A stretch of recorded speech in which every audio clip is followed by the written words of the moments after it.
Hi, నేను మీ లక్ష్మీనండి. ఈరోజు మన వీడియోలో పచ్చిమిర్చి చింతపండు పచ్చడి తయారు విధానం చూద్దాం. ఇది చాలా బాగుంటుంది. అబ్బా, పచ్చిమిర్చి చాలా కారం ఉంటుందని మీరు అనుకుంటున్నారా?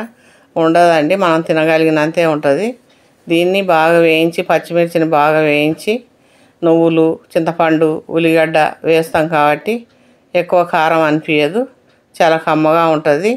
ఈ పచ్చడి తయారు విధానం కొరకు మనకు పచ్చిమిర్చి 1/2 కేజీ, ఇవి వాటర్లో వేసి కడిగిన పచ్చిమిర్చి ఇలా ముక్కలు చేసుకోవాలి.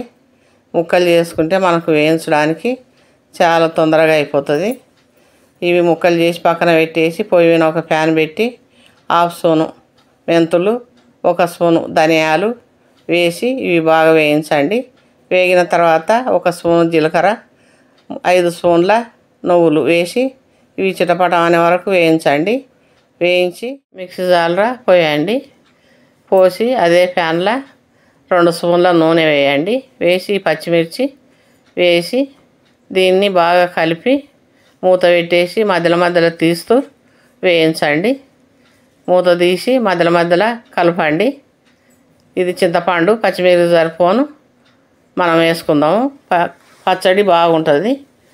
ఒక గిన్నెలో వేసి వాటర్ పోసి ఇది నాననిద్దాము.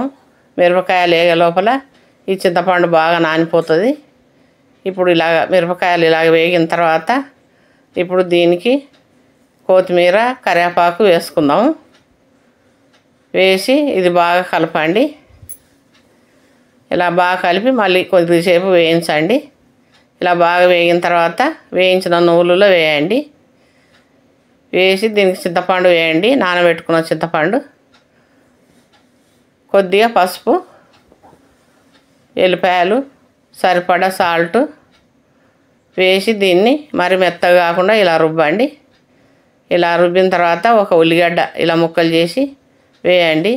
వేసి దీన్ని కచ్చపచ్చగా రుబ్బండి, మరి మెత్తగా రుబ్బొద్దు. ఇది తింటుంటే మనకు పంటి కింద తగిలితే టేస్ట్ బాగుంటుంది. అదే ప్యాన్లో 2 స్పూన్ల నూనె వేయండి. వేసి 1 స్పూను శనగపప్పు, 1 స్పూను మినపపప్పు, 1/2 స్పూన్ జీలకర్ర, 1/2 స్పూన్ ఆవాలు వేసి 2 ఎండుమిర్చి, కరివేపాకు వేయండి. వేసి ఇది బాగా వేయించి మనం మిక్సీ పట్టుకున్న పచ్చడి వేసేయండి. వేసి ఇది బాగా 2 సెకండ్లు ఇలాగ మంట సిమ్లో పెట్టి దీన్ని వేయించండి. ఇలాగ వేయిస్తే మనకు పచ్చడి టేస్ట్ బాగుంటుంది. ఇలా వేయించిన తర్వాత ఇంతేనండి, ఈ పచ్చడి తయారైపోయింది. చాలా బాగుంటుంది. ఇది ఒక గిన్నెలో వేసేసుకుందాము. ఇలా గిన్నెలో వేసేసుకొని మనం ఇది వేడివేడి అన్నంలో తింటే మనకు పుల్ల పుల్లగా, కారం కారంగా చాలా కమ్మగా ఉంటుంది. ఇది మరి కారం అంటే ఎక్కువ ఉండదండి, మనం తినగలిగినంతే ఉంటుంది. ఈ వీడియో మీకు నచ్చితే లైక్ చేయండి, షేర్ చేయండి. మా ఛానల్ను సబ్స్క్రైబ్ చేసుకొని వారు సబ్స్క్రైబ్ చేసుకోండి.